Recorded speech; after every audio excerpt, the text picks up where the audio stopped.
I've always been quite an arrogant pedestrian. It's not something I'm particularly proud of, but I've never really been able to see the point of waiting for ages on the side of the road. If there's a gap, you can go for it, even if you're in a group of people. I was walking along with a friend the other day and we were walking to a cafe. We were in a group of people and I just strode across the road because I spotted a gap, and eventually they all caught up with me. And I said to them, well, why were you all waiting for so long? And they said, well, we all wanted to cross together. And at which point my friend piped up. She said, oh, Rachel, you'd have agreed with my mum. My mum always used to say to me, you cross the road as an individual. So often in life we stick with the status quo, don't we? We think we have to have the same career as everybody else or do family in the same way as everybody else does. And if I'm honest, that stopped me doing a lot of things and following my intuition and doing things that I know would be best for me, because I haven't crossed the road as an individual. I haven't done life as an individual. I've looked at other people and thought, well, if they've done it like that, then I should be doing it like that. Now, of course, comparing ourselves to other people is just normal. And one of the reasons we do this is because we're tribal animals. We love to belong to a tribe. In fact, it's really important for our existence that we belong to a tribe. And thinking that the tribe is against us, doesn't like what we're doing, disapproves of us, could be an existential threat, because when we lived in caves, if people didn't like us, if we upset people, we'd be kicked out, we would die of exposure or be eaten by a lion or both. So it's quite normal to compare ourselves to other people and do the things that we think other people expect us to do, which is where the shoulds come in. And of course, being a decent human being is really important. So we want to be selfless, we want to fit in, we want to do what's expected of us, and we feel really guilty if we don't comply with expectations, if we actually want to do something a bit different. And because our position in the tribe is really important to us, our status is important to us, we sometimes can be a bit prideful and look down on other people that maybe aren't doing as well as us or doing life as they should either. The problem with comparison is when it stops us listening to our own intuition, or we're comparing ourselves against somebody we shouldn't be comparing ourselves against. If I'm an apple and you're a pear, there's no point me saying, well, I taste a little bit different and how can I be more like that pear, because I will never be like that pear. So we fail to compare like with like. Now, the problem is the more we compare ourselves to other people, the more we hesitate to forge our own path and just copy what's been done before, the more overwhelmed we get, the more we feel like a square peg in a round hole, and the more we end up living our lives to somebody else's version of success. We end up burning out or feel guilty or unhappy or constantly think we're not measuring up. If we get this right, however, well, right there is the prescription for a happy and fulfilled career, for a life in which we know that we're calling the shots and we're not relying on other people's approval or other people's wisdom to tell us what we should be doing. So instead of thinking that there's a right way I should do my career or a right way that I should live my life, perhaps it's much better to think there are lots of ways that I could do my life. There are lots of ways that I could have a career in what I've chosen to do, but I'm doing life as an individual. I'm not doing life as part of a group that just follows the way it's always been done around here. But how exactly do we do this when the drive to compare ourselves with others is so strong, where the drive to fit in with what others expect of us or want of us or think is best is just so high? Now, I remember being at a mother and toddler group and we were looking at this book called Mother Styles. It was essentially Myers-Briggs profiling for mums. And they asked you to describe your ideal day. And a friend of mine said that her ideal day would be waking up with the kids at about 8 o'clock in the morning and spending the entire day in her pyjamas, just snuggling down on the sofa, reading books, doing some baking, and then having an early night. And I remember listening to her and feeling completely astounded, because for me, that was my idea of the worst day ever. I couldn't possibly think of a worse day of spending my time than just being in my pyjamas all day at home with nobody else to talk to apart from a pair of toddlers. Now, don't get me wrong, I absolutely loved my kids. But when I heard my friend describing her day, the first emotion I felt was guilt and shame, thinking, gosh, why don't I feel like that? I really should feel like that. I ought to feel like that. What's wrong with me? why aren't I a good mum? Surely a good mum would feel like that. And I got caught up in that toxic shame spiral, that inner critic FM that I was listening to about, you must be a dreadful mum just because you're different. And it wasn't until I spoke to another friend of mine saying, wow, gosh, did you hear her day? And my friend said, oh my God, that's absolutely awful. That will literally be my worst day ever. I thought, oh, hang on a sec, it's not just me. Maybe I'm not the worst mother ever. Maybe I'm just different. So we need to catch ourselves when we're shoulding on ourselves. I should be like this. I should be like that. And just ditch the guilt. Don't feel that just because we're different, there's something wrong with us. So catch the shoulds in your mind. Secondly, understand yourself. My friend understood herself. She knew that she was a real introvert, that she loved being at home, that would be her ideal day. Now, at the time, I didn't really know what my ideal day was. I hadn't done any work on myself to know what I really liked and what I didn't like. Now, as I get older, I'm starting to detect the things I know will bring me joy and the things I know won't bring me joy. For example, I'm recording this podcast in the middle of Wales. I've come away over the Easter break with my family, and I love being in nature. And if I have a chance to go away, I will be somewhere with the mountains and with the sea and with grass and trees. I can't bear going to cities. Now, for some people, they want to go on a city break and go to museums and get a load of culture. And that is brilliant. It doesn't mean that they're bad and I'm good. It doesn't mean that I don't enjoy culture. It's just that I know what I need to replenish. I know what I need to relax and rest and have a real break. I'm just different from other people, and isn't that great? Isn't that great? Somebody told me the other day that their idea of an utter nightmare was standing on stage speaking to hundreds of people. And for me, that's my sweet spot. I love doing big talks. In fact, the bigger the audience, the better. We're different. Nobody's better or worse than anybody else. You cross the road as an individual. When I was being an arrogant pedestrian, I could be it because I knew I could nip through that gap. Now, other people might not have been able to, but it doesn't mean I was right or they were wrong. We have to get over this self-judgment, but understanding ourselves and knowing what makes us tick is really, really important. So do you really know what you love? When you're thinking about how I manage my family, how I manage my career, how I manage my rest and my holidays, have you done the work to work out what you love, what replenishes you, what makes you tick? Do you know what your limits are?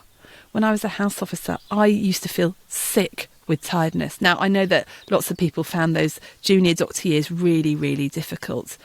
I seem to find them more difficult than most. I've since found out that I have ADHD and I really, really need my sleep. Now, my family have joked all my life about Rachel being lazy, Rachel sleeping more than most, but genuinely I needed it. And having found out and knowing now what I know about ADHD, at that point, I was not functioning as a human being.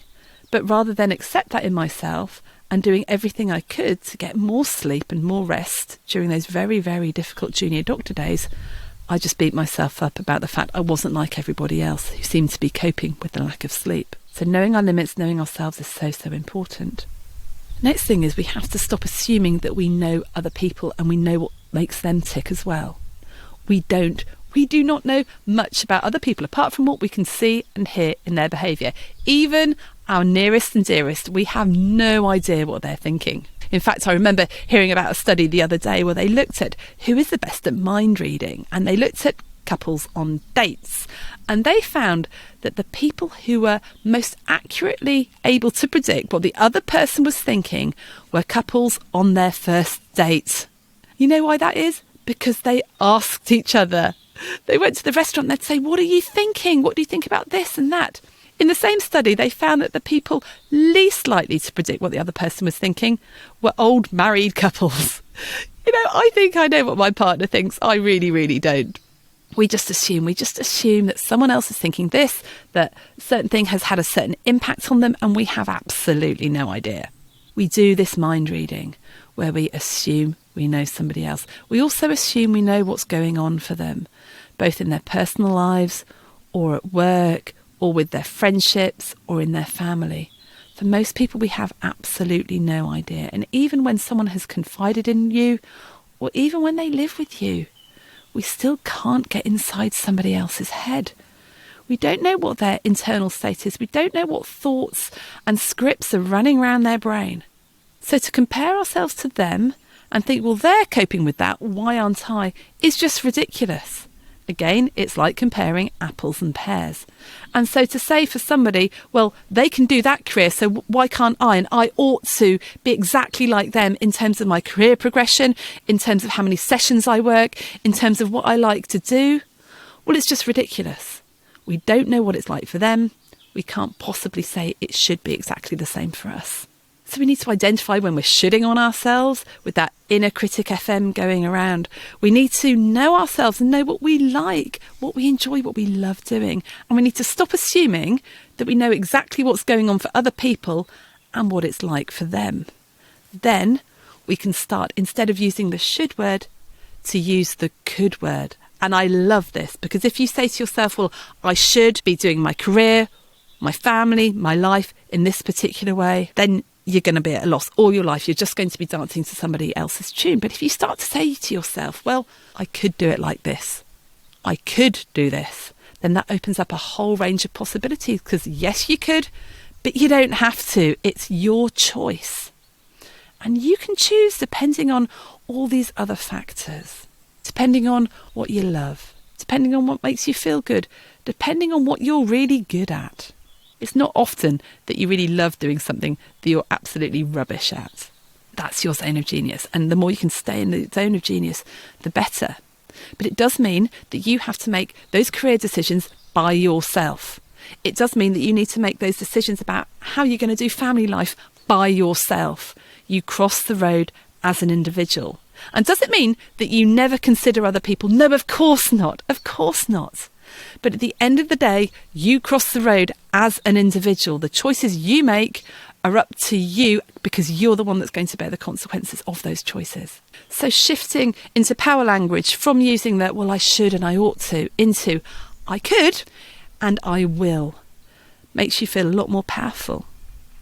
And a question I like to ask myself when I'm faced with something I'm thinking I should do is think, well, who makes that rule? Who made that rule in the first place?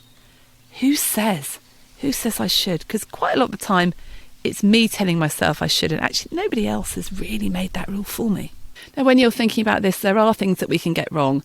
The first one I've talked about is thinking that there is no difference between me and that person. Even if we're working in the same practice, with the same gender, the same age, the same stage of life, we are still very, very different in our home circumstances, in what goes on for us, in the way that we've been brought up, in those stories and scripts that we have running in our heads. So assuming that we are too similar to our colleagues is a trap that we will fall into time and time again. So we think that what's good enough for them, or what's working really well for them, should also work really, really well for us. It does not follow. We never know what is going on for them. And more importantly, we'll end up following their success story. For them, success might be earning a certain amount, or living in a certain house, or getting that sort of car, or having this sort of family.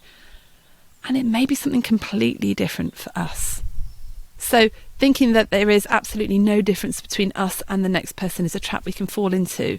Now, the other trap on the other side of that is that we can fall into the trap of thinking, well, there's a massive difference between us, and I should never take anybody's advice, and I should never follow the wisdom of people that have done it before. A lot of us do like to think we're totally unique and we can't take anybody's advice at all. And it's been hugely helpful for me in my life to listen to mentors, to hear about what they've done, to hear their journey and their path. But I have to be very careful about not putting too much store on what advice they're giving me, because again, they've done a very, very different career journey to me. They've done things in very, very different ways, and they come from a very different place to me. So I can learn from other people, even if I don't need to absolutely copy them or take their advice. But I'd be really, really stupid not to listen to them, and for their advice not to figure in my consideration of my life and my career. And side note, I think the best mentors are mentors that act like coaches. So they are really willing to share their wisdom, but they will not specifically give advice. They will be curious, they'll ask you questions, and they'll share how it was for them, always acknowledging their own context, and that your context will be different. And I've experienced that myself. I used to work at Cambridge University, where I was Assistant Director of GP Studies, and I set up and led the doctorate as professional curriculum. And as part of that, I was developing training sessions, I was developing reflective practice groups, and I really enjoyed my job there. But I knew that I didn't enjoy my clinical work. It didn't suit me, the specific work that I was doing. And I had lots of advice from very well-meaning mentors that I should, at any cost, continue my clinical work so that I could carry on at the university. And I tried this for a long time, but it didn't suit me and it didn't fit me. But at no point did anyone say to me, you know what, Rachel, you could try doing something different. You could branch out yourself and do something yourself. I ended up doing it probably a couple of years late because I didn't even think that was an option. I was listening to too many mentors, too many people who were very well-meaning, but looking at my situation specifically through their own sphere of experience. And now doing what I do, I know that I have a lot more impact. I know that I'm enjoying things a lot more than had I stayed in my clinical role in order to stay working in that particular role. So I didn't listen to my mentors at that point, although I really, really valued their advice, because you cross the road as an individual. Another mistake that I think people make when thinking about this stuff is ignoring the time of life that they are in, particularly the time of life where they have very young children at home, or perhaps they have significant caring responsibilities for a child with disabilities, or maybe an ill parent that they're looking after. At these times and at these points, you'll get all this advice for people, but they have no idea what it's like for you at home. Sometimes you just have to survive and do everything you can to get through.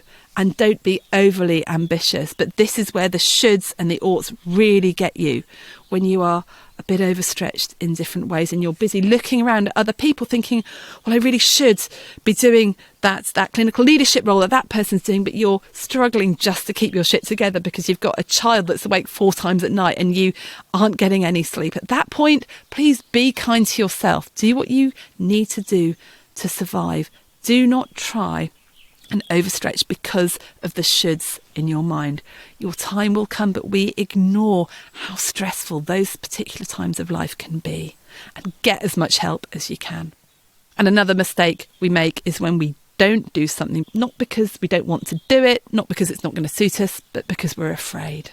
So I might be stood at the edge of the road knowing that I really want to cross it, but I'm absolutely paranoid. I'm so worried that the minute I step there, I'm going to get hit by a car. Now, of course, I'm not saying you go and do something completely stupid when you know it's inevitably going to be a complete car crash. Of course not. But when we don't do things because of the fear of what might happen if we fail, then we're back in the powerless language of shoulds and oughts and perhaps, oh, I need to do this, I need to do that, rather than the power language of, well, I could do this. What will happen if I do? And let's try it. And so often we stay stuck because we're so worried about what might happen if we do it, that we don't worry about what might happen if we don't do it. Sometimes it's easier to stay stuck, but we don't really consider the impact of staying stuck for too long. So you cross the road as an individual when it comes to your career, when it comes to your life, when it comes to the way that you do friendships and families. It's up to you. Don't do stuff just because you think you should. Don't do stuff just because everyone else is doing the same thing. Yes, listen to the wisdom of the group, but no, don't take it as gospel. Don't take it as the only way you should do stuff. Instead, think to yourself, well, there's many ways that I could do this now. There's several ways I could do life. What's going to give me the most happiness? What's going to have the most impact?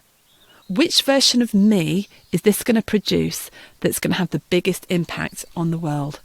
Now, we've got a tool which may help you cross the road as an individual. It's called the Thrive Week Planner, and it's a simple set of instructions with a couple of charts where you can plan what your ideal working week would look like. There's some prompts which help you compare it to your current working week, and there's some questions which are really going to help you think about, for me, what does a life and a career and a work-life balance look like where I'm going to thrive? Well, I'm going to bring my best to everybody. So you can download that in the link in the show notes. You cross the road as an individual. You do life as an individual. You know what you really want. You know what you really need. Trust that inner voice of intuition and go for it.